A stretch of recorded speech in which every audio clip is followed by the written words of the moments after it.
சென்னை விமான நிலையத்திலிருந்து மெட்ரோ மூலமாக உறுப்பு மாற்று அறுவை சிகிச்சைக்காக நுரையீரல் கொண்டு செல்லப்பட்ட காட்சிகள்தான் இவை. கர்நாடக மாநிலம் பெங்களூருவிலிருந்து ஏர் ஆம்புலன்ஸ் மூலமாக நுரையீரலை மருத்துவக் குழுவினர் எடுத்து வந்தனர்.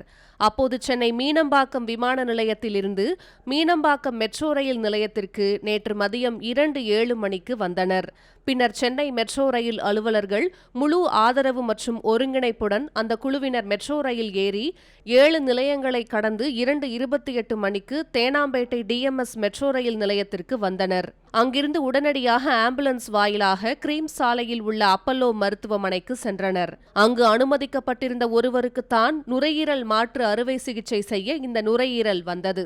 இதுவரை ஆம்புலன்ஸ் வாகனத்தில் இதுபோன்ற உறுப்புகள் எடுத்து செல்லப்பட்டன. நீண்ட தூரம் பயணிக்கப்படும் இடங்களுக்கெல்லாம் குறைந்த நேரத்தில் ஆம்புலன்ஸ் டிரைவர்கள் வாகனத்தை இயக்கி பல உயிர்களுக்கு இதுபோன்ற உறுப்புகள் கிடைக்க உதவி உள்ளனர். ஆனால் நுரையீரல் ஒன்று மெட்ரோ ரயிலில் பயணம் செய்தது சென்னையில் இதுதான் முதன்முறை என்கின்றனர்.